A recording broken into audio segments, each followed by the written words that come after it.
USCHO.com. This is the USCHO Spotlight, a weekly podcast from U.S. College Hockey Online at USCHO.com, featuring conversations with college hockey coaches and players and journalists who cover the sport. Welcome to USCHO Spotlight for Wednesday, October 27th, 2021. I'm Ed Trefzger alongside Jim Connelly. The Providence Friars had a terrific weekend last weekend. Two very different games, a comeback win over Denver and a close shutout over New Hampshire.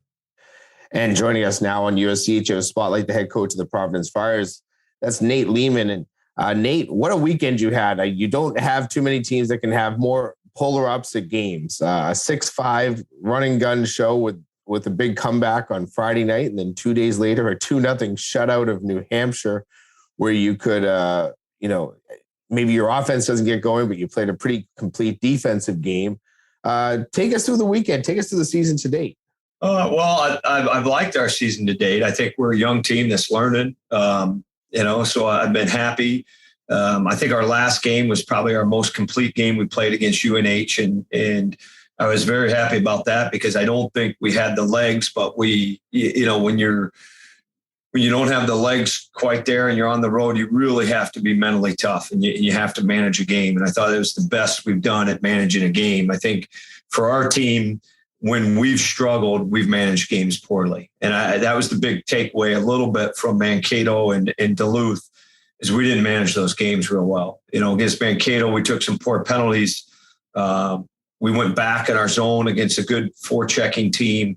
We just didn't play a game where we were, the best at being us.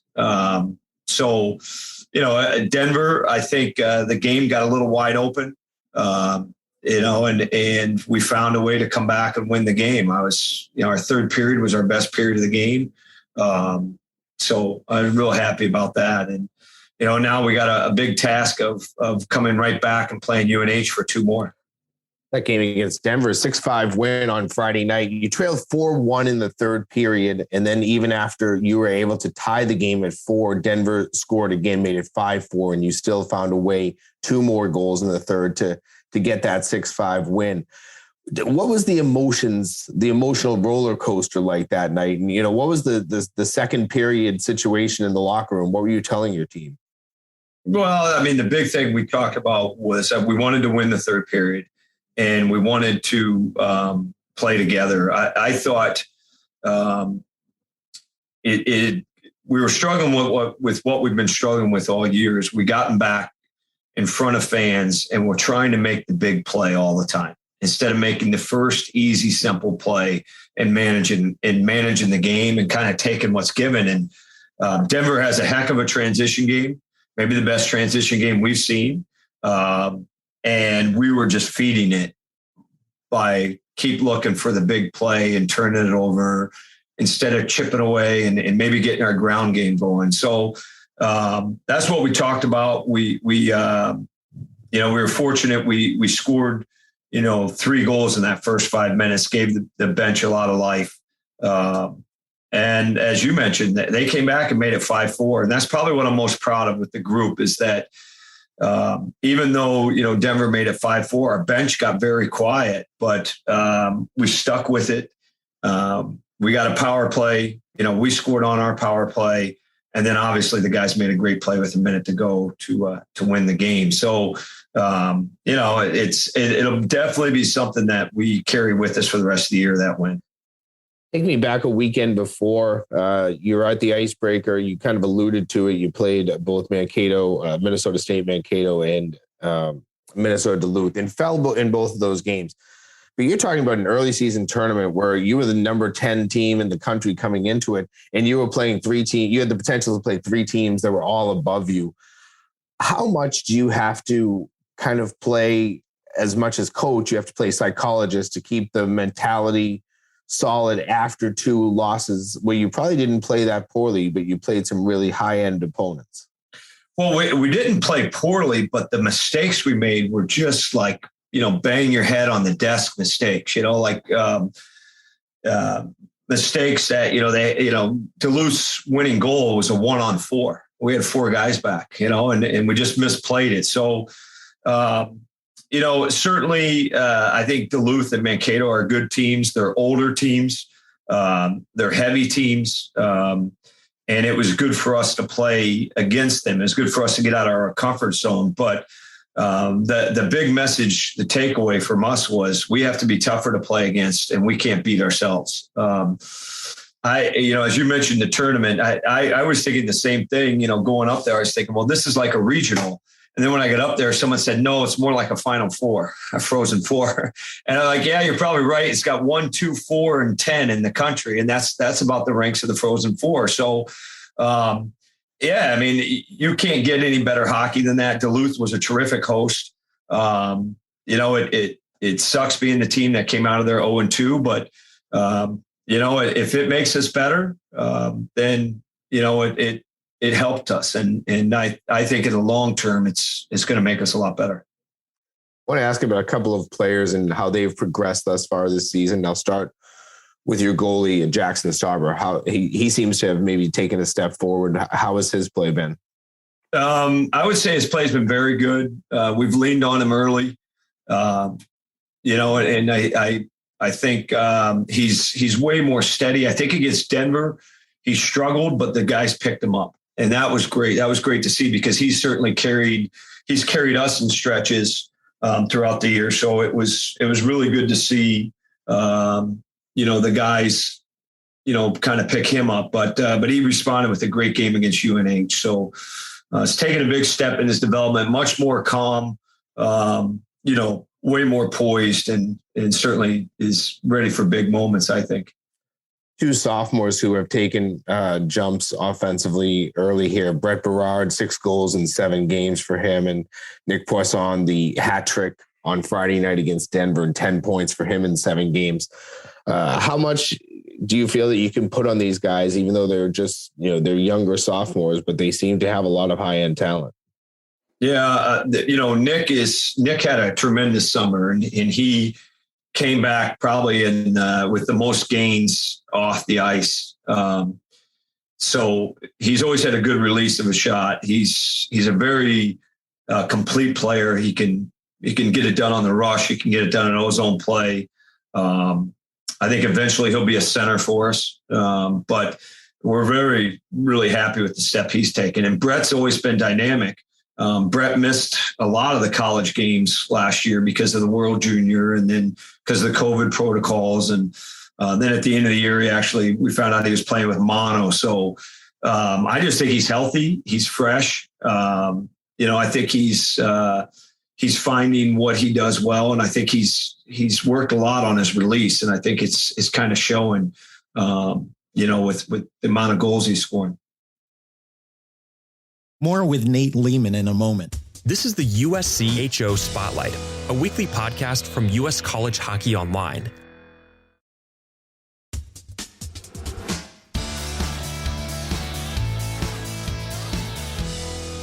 We're back with Providence head coach Nate Leaman. Nate, I'd like to talk a little bit about the current landscape in college hockey when you have this bump where you're going to have some fifth-year players for a few years, the one-time transfer rule. It really has changed a few things on preparing for teams and knowing what lineups are like. First of all, I'd like to start with your approach to transfer. You had a what I would consider a conventional approach. You have 3 graduate transfers and a couple fifth-year players. How did Providence approach the transfer portal and deciding whether to pick up some players? Well, I guess for us, we've been working with the graduate transfers. We have a very good business program here, a very good mass MBA, and it's attractive to a lot of people. So we've been dealing with the graduate transfer thing for probably 4 years now, 4 or 5. And I think through that process, we've learned a lot. We've learned about what guys will be successful, what guys, maybe are going to come in and struggle.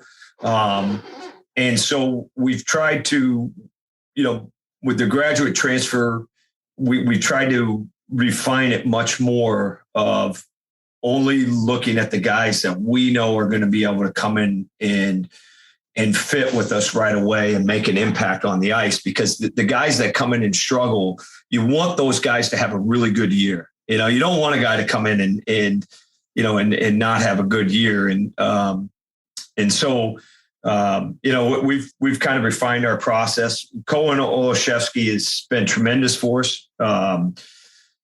He's come in, he's made a huge impact for us. And obviously Espo and Kane are things we needed. We thought we were really weak last year. We thought we were could get pushed around pretty easy. And I think Espo has come in and given us that older player that's got strength, that can get over a puck, that can be physical, and gives us another element. So I've been happy with the transfer thing. But, to completely answer your question, it's changed college hockey a lot. College hockey is as old as it's ever been. I bet you if you look at a lot of teams, they're as old or maybe older than American League teams. I think originally I think the Atlantic hockey teams were really worried about the transfer thing, about losing players. But if you look at someone like Sacred Heart that has 7 grad transfers and the wins that they're having with those older players, maybe it's helping that league, So it's curious. I mean, it's not going away. It's something that's going to continue. I'll bring it back to just the Friars. We're zeroing in. If we're going to take transfers or graduate, they got to be the exact right fit. Otherwise they're not going to have success.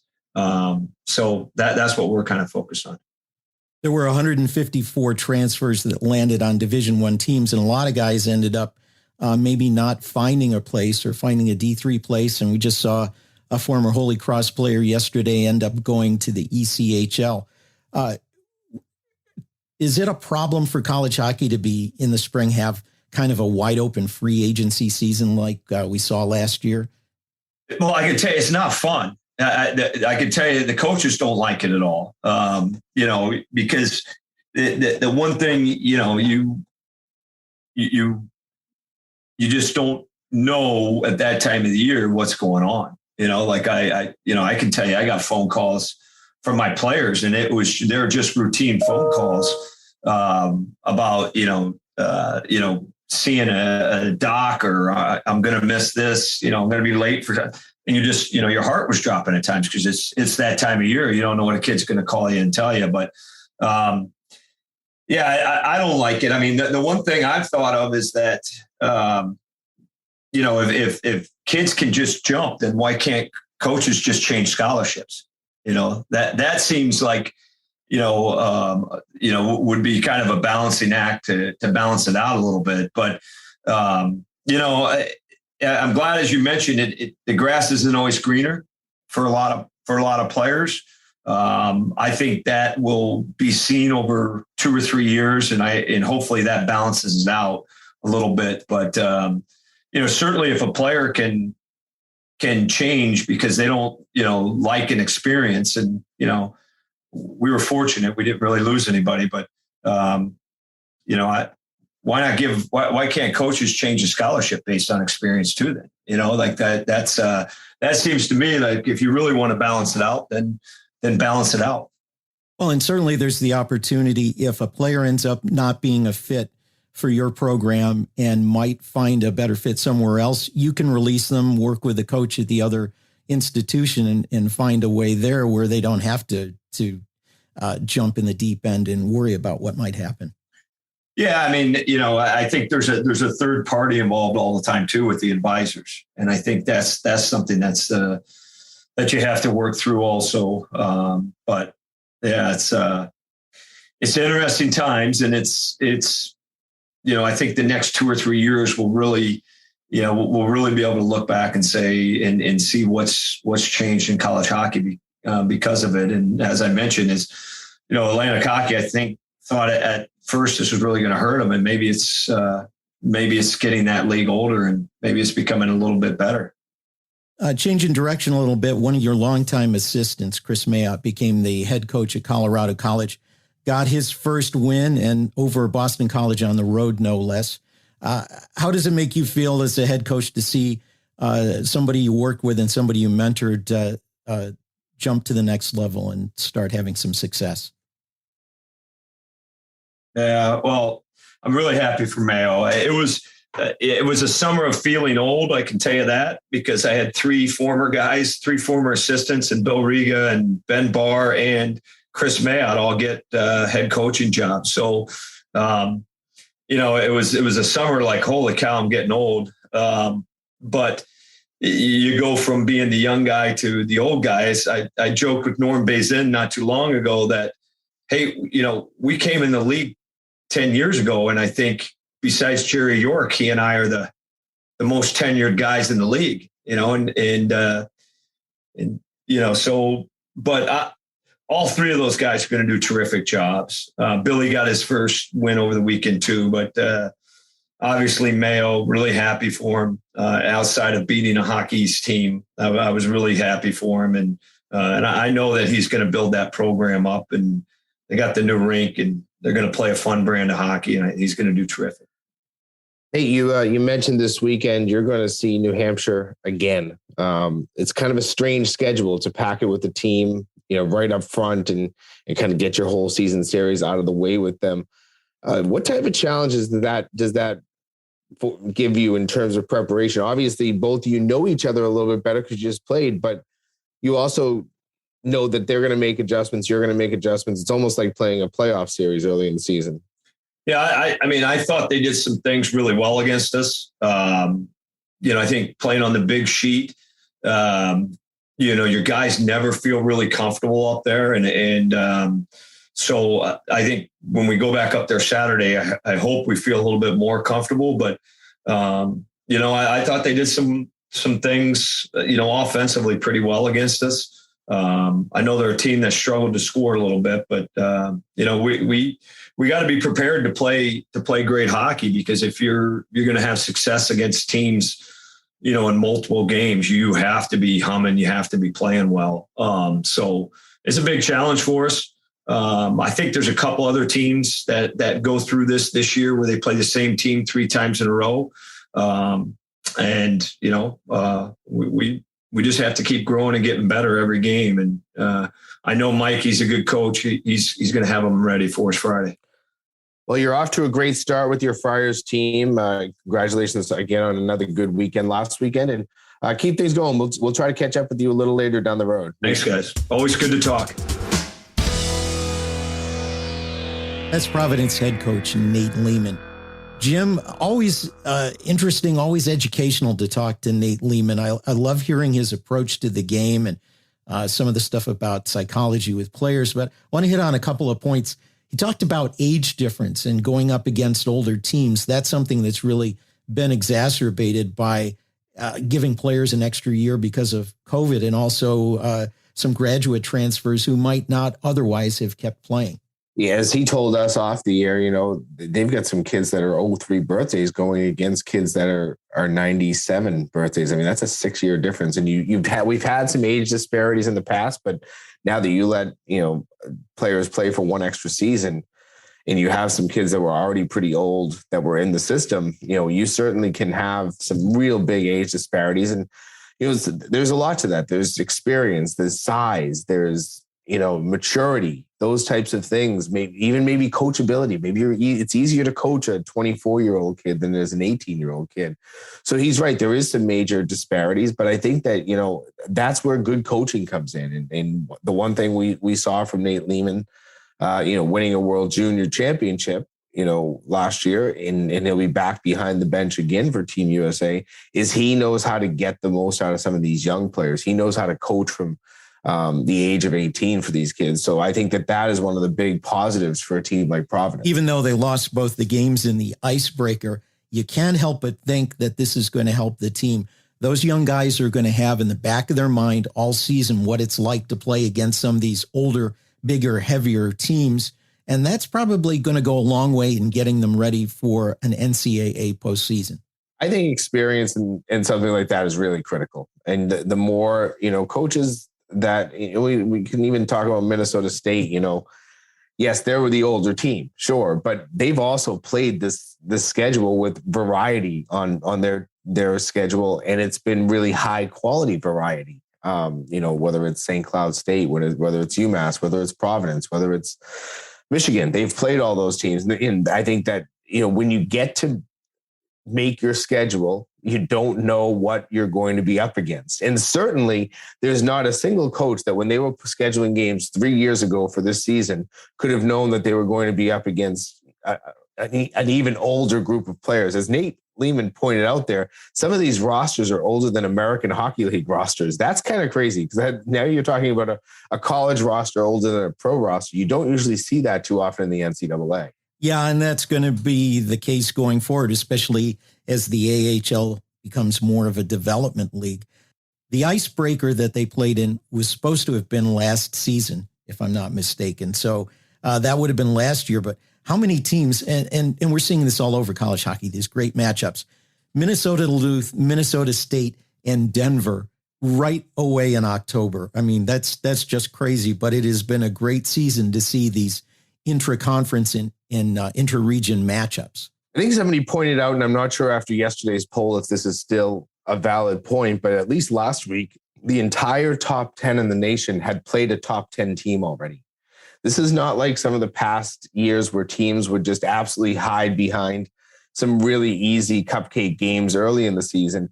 Teams got at it this year, and I think people understand that you have to build a schedule with some challenge and competition outside of your conference, or else you are making it more difficult when it comes postseason time. You schedule some of those tough opponents early, you win some of those games, and you put yourself in position that you don't have to run the table within your league. You can just have a good season, and you'll get an at-large bid for an NCAA tournament. So I think coaches are starting to be aware of that, and that's good for the fans because we're seeing right out of the gate every year, we're seeing some really high-quality, high-end matchups. Yeah, it's great for fans for sure. Well, for Jim Connelly, I'm Ed Trefzger, and we'll catch you next time. This has been the USCHO Spotlight, a production of US College Hockey Online. Visit uscho.com/podcasts to listen or subscribe.